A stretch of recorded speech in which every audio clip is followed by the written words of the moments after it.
जैसे छोटे से दीपक से अंधकार दूर हो जाता है, तो मन की निर्मलता है, पवित्र विचार है, तो हम धीरे धीरे थोड़ा थोड़ा ग्रहण करते रहेंगे, क्योंकि तो हमारी आत्मा का भगवान ने बताया है उत्थान हो सकता है, कल्याण हो सकता है। ऐसे बंधुओं उत्तराखंड सूत्र में है, भगवती सूत्र में भी भगवान ने बताया है प्रकट आत्मा है, वही अपने जीवन को अच्छी तरह से धर्म रूपी श्रृंगार को कर सकता है, नहीं तो वो भी संसार में हिस्सा रहता है। ऐसा भगवान आपने कहा है। हमारा प्रश्न 18 बात का फिल्म चल रहा था, तो यही बात है कि व्यक्ति काम लोगों में रहता है, लोग भी रहता है, तो भगवान ने बताया है 9वां बोला है कि ज्यादा योग करने वाला, कृष्णा करने वाला वो बंधन क्या है, आगे में तय मनुष्य योनि भी उपलब्ध हो गई है, तो उनके हमेशा ही लगभग व्यापार में नुकसान रहेगा। ऐसा बताया गया है 18 पाप में 9वां लोग। 10वां आया है राग। राग व्यक्ति, रागी व्यक्ति एक दो चीजें होती है। राग अपने प्रति होता है, चाहे हम शरीर के प्रति करें, चाहे अपनी संतान के प्रति करें, चाहे महल के प्रति करे, चाहे पदार्थ के प्रति करे। तो जितना हमारा राग है, उस समय हमारा आयुष्य का बंधन हो गया। तो बंधुओं भगवान ने बताया है कि उनको मनुष्य जीवन मिल भी गया या जिस योनि में गया है, तो वो तुच्छ परिवार में जन्म लेगा। चाहे देव योनि में भी चला गया, तो छोटा मोटा देव बनेगा, बड़ा नहीं। तिर्यंत में भी गया, अब तिर्यंत भी अपन देखते हैं, गाय है, हाथी है, वो भी तिर्यंत है, कागला कुत्ता ये भी तिर्यंत है। अपना अपना कर्मों का कुत्ते कुत्ते भी कितना अंतर है। एक कुत्ता है, शायद आप 6 लोगों को जितना खाने के लिए केंद्र की चीजें रहने के लिए नहीं मिलती, उतनी कुत्तों को देखा है। क्यों होता है? लगता ऐसा है जैसे अपने आत्मों में आया है कि माया करता है, माया पकड़न करता है। तो तिर्यंत मनुष्य योनि में भी स्त्री का वर्णन करता है कि माया करने वाली स्त्री का वर्णन करता है, और उससे निकृष्ट जाति है, तो चाहे वो साधु भी है, साधु जीवन से आया है, साधु के देवों से ज्यादा किसी दूसरी गति होती नहीं, वो भी विमानी की है, उसने माया इतनी सही है, छठ कपट इतना किया है। तो भगवान ने बताया है कि वो व्यक्ति, वो प्राणी, वो जीव है, क्या करता है कि चाहे कुत्ते की योनि भी प्राप्त करता है, पर कोई माया बन गया तो तिर्यंत में आना का कुत्ता बनना। तो कहा गया है हे भव्य आत्मा, जीवन को उच्च बनाने के लिए, सफल बनाने के लिए के मन को राग में रखते थे। मन हमारा राग में आता है, तो उनको भी छोड़ने का प्रयास करें कि मैं राग से मेरे कर्म का बंधन नहीं होता है। आगे आ रहा है ये भगवान ने कहा है कि इसी आदमी क्योंकि द्वेष करता है, चाहे अपनी पत्नी है, चाहे अपना परिवार, द्वेष तो अपना है, पर हमारी द्वेष कर गया, शत्रुता लगी, तो वो अपने को अपना नहीं समझते। तभी तो अपन सुनते हैं आदमी ने औरत को मार दिया, औरत ने आदमी को मार दिया, बच्चे को कटक कटक के मार दिया। क्यों होता है? जब एक संतान है, बेटा है या औरत है, पर उनका द्वेष जगा हुआ है। कभी कभी ऐसा होता है, हम बहुत भ्रमण करते कीजिए, उन घर में व्यक्ति उत्पन्न हो जाता है, उन घर में आता है, द्वेष का बदला लेने के लिए। तो कहा गया है कि ऐसी व्यक्ति है वो स्वर्ग प्रतिदिन होगा या मनुष्य गति भी उनकी हो गई, तो वो हरिजन यानी छोटी गति में जाता है, निश्चित जहाँ निकृष्ट होता है वहाँ वो उत्पन्न होगा, ऐसा भगवान ने बताया है। अब आ रहा है कल रहेगा, बाद में आएगा कल रहेगा, तो वो आप आगे सुनने के लिए तैयार होंगे, क्योंकि निर्मला का व्याख्यान है वो भी मेरे को 2 दिन में पूरा करना है। हमारा प्रसन्न चल रहा है 18 पाप का फल का। 18 पाप से भगवान ने भगवती सूत्र में बताया है कि 18 पाप से हमारा बचाव होता है, पर कब होता है? इन चीजों को हम जब छोटे थे तो हमारा चला था राग और देश तक चला था, आगे चल रहा है बाल आ रहा है कलह का। तो भगवान ने बताया है कि कलह करने वाला वाला व्यक्ति है, क्योंकि जहाँ झगड़ा होता है, लड़ाई होती है, वहाँ उस समय अगर हमारा आयुष्य बन जाता है तो भगवान ने बताया है कि वो चाहे मनुष्य के जीवन को भी प्राप्त कर दिया तो भी क्या है, कुटुंब में, परिवार में सुख और शांत वास्ते नहीं रह सकेगा, क्योंकि वो कला कटा प्रिय है, अगले जन्म में कर रहा है। और जिस लेचा से उनका आयुष्य का बंधन हो गया तो उस लेचा में उसने जन्म प्राप्त किया है। तो क्या है, परिवार में, कुटुंब कलीबे में मैत्री का भाव नहीं रहेगा और कलहशील ही वो रहेगा। तो इसलिए कहा गया है एवं कल्याण ये भक्ति आत्मा मनुष्य जीवन को सफल बनाएंगे। हम देवता के लिए नहीं बनाते, हम अपने आत्म कल्याण के लिए बनाए। उनको याद करें कि कलह कदाग्र होगा, दूसरा होगा, तो मैं क्या है, संसार में भी भटक जाऊंगा, आगे खो भी मिले, यहाँ भी दुखी और आगे का रास्ता मिलेगा। तो कहा गया है कि कलह, अब आगे आ रहा है कलंक, क्रोध, मान, माया, योग, आगे राग, उद्देश्य, कलह, अध्यक्षा यानी कलंक देना। जो कलंक दूसरों को देता है, सोचता है कि देखा है कि कलंक देखे तो विचार गिरा। तो भगवान ने बताया है कि वो कलंक की व्यक्ति है समाज में, जैसे मनुष्य उपलब्धि भी हो गया तो अपमान को भी प्राप्त करेगा, उसका कभी मान सम्मान नहीं। कई लोग कहते हैं कि हम अपयशी है, कितना ही काम करते हैं फिर भी हमें यश नहीं मिलता है। तो ये भी कहते हैं कि हम कितना ही किसका गुण कर देते हैं फिर भी हमारा तो अपमान होता है, हम तो बुराई जाते हैं, हमारी ये मान हमारे पर दृष्टि रहती है। भगवान ने कहा है कि हमारा समय इस समय बंधा हुआ है, तो निकाचित कर्म नहीं बंधा है तो व्यक्ति सामाजिक संपर्क, त्याग, संतों को दान दीजिए, उनको बोल सकता है। नहीं तो क्या है, आगे ये वो मांगता रहता है तो बहुत भ्रमण करता रहता है। भाई बहनों, कर्म तो हर आत्मा है, किंचित मात्र भी हमारा कर्म है तो ही हम संसार में बनेंगे, परंतु उसको कर्म को काटने के लिए, दारिद्रता को दूर करने के लिए हम जो गुरु आचार्य महासंदेश यानी वर्तमान में बताते हैं, उनके संदेश को, मार्गदर्शन को सुन के, भगवान महादेव के अमोघ वाणी को सुन के अपने जीवन में चरितार्थ कर लेते हैं तो वो व्यक्ति उत्तमता को प्राप्त कर लेता है, जीवन को सफल बना लेता है। तो इसलिए कहा गया है कि हे भक्ति आत्मा, हम कलह कदाग्र से दूर रहे। आगे आ रहा है देश चुगली करना, चुगलखोर होता है। तो बताया गया है, भगवान ने कहा है कि किसी का लगाता है, किसी को उठाता है, तो ये पता नहीं कि मेरी दुर्गति हो, क्योंकि ये कर्म मैंने बंधन किया, मेरे को ही भोगना पड़ेगा। तो मैं क्यों किसी को गिरा के, किसी की हल्की बात करके, किसी के साथ ऐसा दुर्व्यवहार क्यों करूँ? इसलिए कहा गया है अगर उस समय उसका आयुष्य बन गया तो या तो मर के चील बनना पड़ेगा, या मनुष्य जीवन में गया भी है तो शिकारी रहेगा, जैसे सपेरा होता है सांप को पकड़ने वाला, तो उस योनि को नित्य गति को प्राप्त करेगा, तो उसमें ही वो लगा देगा।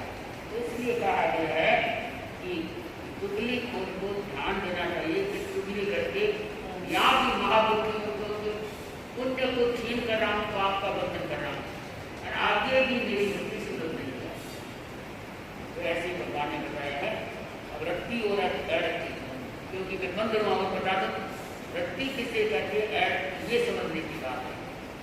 रत्ती है क्योंकि पाप है, तो कहा गया है कि रत्ती यानी संयम के प्रति हम विमुख होते हैं, संयम के प्रति विमुख होते हैं, संयम की बात अच्छी नहीं लगती है, त्याग के प्रति ध्यान नहीं है, वहाँ रत्ती को कहा गया। रत्ती क्या होता है, संयम के प्रति हमारा क्या है, मन लगा रहता है। संयम के प्रति क्या है, हमें अच्छा लगता है, जैसे दिखावा है, और समाज है, हिंसा हो रही है, कोई जगह जा रही है, उसमें हमारा जो है मन उसमें लगता है। ऐसी यानी ऐसे रुझान पैदा करना, वो रखती है जो सहनी आत्मा है उनको अच्छा रहना कहे या उनके प्रति हमारी भूमिका होती है। इसको रखती भाई बहनों, जो व्यक्ति 18 पाप को समझ लेता है तो वो क्या है, कई प्रकार की शक्तियां भी प्राप्त कर लेता है। तो भगवान ने जैसे कहा है द्रव्य भावे दोनों लाभ है, द्रव्य लाभ भी है, हानि भी करता है। हानि यानी घर का नुकसान है, वो द्रव्य नुकसान है। भावे है आत्मा का नुकसान करे, वो भावे नुकसान करे। वैसे ही क्या है, कहते हैं जहाँ साधना होती है तो व्यक्ति पाप से भी बचाव कर लेता है, यानी शरीर के प्रति भी आगे बढ़ता रहता है। वो संसार के दुख होते हैं उससे भी वो छलांग मार लेता है, या करे उनको कोई अनुभूति या अनुभव हो जाता है। कैसे होता है, मैं आपको इस इज्जत की घटना बताऊँ। 2003 की घटना, वो ज़्यादा साल भी नहीं है कि 2003 में क्या है, गुलाब चंद जी बुरा जो नोखा निवासी है, उनको 2002 में मकान है नया बनवाया, गुलाब चंद तो नया बनवाया। तो 2003 में 2002 में तो मैंने बनवाया, 3 में उनका लड़का मूर्त हो गया। तो मूर्त हो गया, बड़ा अच्छे तरह से हो गया, परिवार सदस्य भी आती है, करते भी। अब क्या है कि पति पत्नी है, उनमें सोए गए, तो सोए बैठे दोनों मंची के, तो उनको आवाज है कि तुम अपने पसवाड़े को छोड़ दो। तो उन्होंने गई, देखा कोई दिख नहीं रहा, रात का टाइम है, चलो पसवाड़े छोड़ने का कहा है, तो चलो पसवाड़ा छोड़ लेते हैं। तो उन्होंने पसवाड़ा छोड़ा, पसवाड़ा छोड़ा तो उन्हें क्या है कि देखा चद्दर जल रही है, तो दिखा नहीं कि जो ऊपर चद्दर लगाते हैं वो जल रही है। गुलाब चंद जी को दोनों ही खटिया पे सही थे। तो क्या है, हम देखा कि ये हमारा खटिया के ऊपर चद्दर है वो चल रहा है, तो चल रहा है कि ये हमारा दुर्भाग्य है कि अभी हमारा नुकसान हो रहा है। ये सौभाग्य भी है कि हमारे कुछ नहीं हुआ है, पता चल गया तो हम सोए हैं वहाँ इतने क्या है चद्दर जल रही है। तो दोनों रात से उठ के सोचा कि मैं कोई आग फेंकने वाला है, मैं है क्या बात। तो एक दृश्य जो गुरुदेव करे, उन्होंने बोल के कहा कि तुम्हारा सद्भाग्य है, तो तुम्हारे धर्म के प्रति अटूट श्रद्धा है, इसका परिणाम है कि तुम्हारे पर है तुम्हारा दुश्मन है, मेरे को पता है कौन है, उसने मूठ लिया मूठ, तो मूठ के कारण तुम्हारा ये चल रहा है, तुम भी भस्मीभूत हो जाते। परंतु क्या है, धर्म ने तुम्हें बता दिया, गुरु ने तुम्हें क्या है हाथ पकड़ के उठा।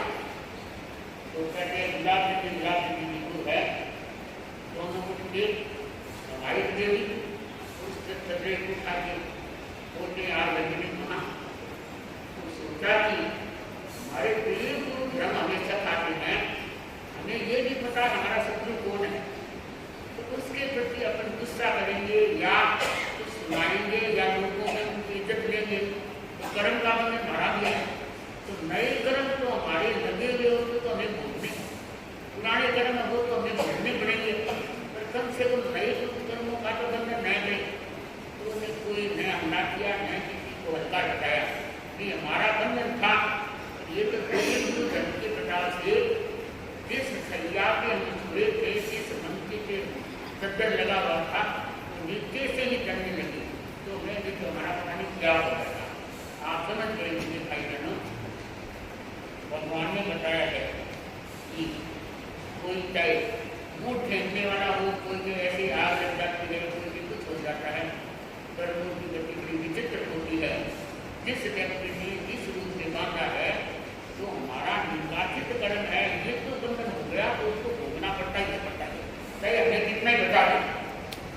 परंतु दलीकरण है उनको हम क्या है बिना देवी दली को हम तोड़ सकते हैं। तो ये दलीकरण से तो उन्होंने बता दिया आपने सुना था बस सत्या बताया कि भाई का घर में आग लगी पूरा घर का गंदगिया पर बात की बात ऐसे सुनते तो मन में आता है घर पूरा तक हो गया। कोई एक करके है एक कपड़ा दे लूंगी देने की तो भैया यहाँ का भाई उसका सच्ची भाया पर बात ही बात है कि पास में मंदिर है वहां को पूजा हो रही तो सारे परिवार वाले मेरे कोई लड़की देंगी उनको भी बुलाया था पूजा बहुत जोरदार क्यों किया जाए वो भी बेचारी उठ के गई पीछे से ये सारा होता तो आप घर नीचे से आग लगी और कोई सीढ़ियाँ मारनी नहीं है तो वो भी जल्दी बच्चे बेचारे अपनी बार जो जोरहाट में है जो अध्यक्ष की पूर्व अध्यक्ष की जो आग लगी थी खाली में लाकर तो वो कोई संयम नहीं दे बेचारे नुकसान तो सारा हो गया। इससे पहले साल वहाँ हुई तो देखो कर्मों की बात है नाम भूल गई क्योंकि हम दो रातें रहे हैं स्वामीनाथ तक देर देने तक तो लोगों को गोती पानी करके जानते हैं तो उनकी आग लगी तो घर वाले उनके दादा बुढ़ा दादी को दिखा बीत जाओ तो पुराने लोग है या कि उनका आयुष्य आ गया तो वो सोचा कि हमारा धन सामने खड़ा है ये रात है अब कभी सोचने काला बनते काम वो उसको उठाने लगे इतने में वहाँ चिंतन में हमने भी देखा जो रात में जो काफी है सीढ़ियाँ क्या और है ये काट दिया कितने तेजों में आग लगी बताने का रास्ता है वो कहाँ जाए बताने वाला की कैसे जाए आखिर है पीछे से उतारने की कोशिश की तो बड़े बन के रास्ता कहने का मतलब है आदमी के आयु से ऐसा बचा हुआ था कहने को हो जाता है कि अगर डर नहीं रहते तो वो सारी बातें ये भी भाग सकते थे पर जब आयु से यहीं ऐसे आना था चढ़ के मरना था फिर देखो बेटों ने अलग से फाइट मंगवाई पूरे जगह नहीं थे उतार दिया उनके तो प्राइवेट में ले गए डॉक्टर ने देखा तो प्राण थोड़ा देख रहे सांपों जैसे वही है जिंदे जिंदे व्यक्ति का मन नहीं मानता जो भी सोचे कहने का तात्पर्य है बहनों कर्मों की गति बड़ी विचित्र है व्यक्ति नहीं सोचता है प्रमाद में कितना समय है प्रमाद भगवान का है समय गोयम आप मानिए हे गौतम एक सरकारी प्रमाद प्रमाद है वहाँ हिंसा है वो हिंसा है वहाँ परम बंधन है फिर अगर हमारा क्रूर विचार है उस समय हमारा हिंसा करने का बंधन वो हमें ही भोगना पड़ेगा। इसलिए मुझे आत्मा जीवन का निर्माण को बनाने के लिए आत्मा का उद्धार करने के लिए हम कर्म को बचा करके अपनी आत्मा का निर्माण करें कल्याण करें। इससे तो हमें लाभ है आत्मा का उद्धार है ये तो संसार में भटक रही है वो भटकते रहेंगे जैसे जैसे कर्मों का वचन करेगा जैसे जैसे हम सच्चे मुक्त ग्राहक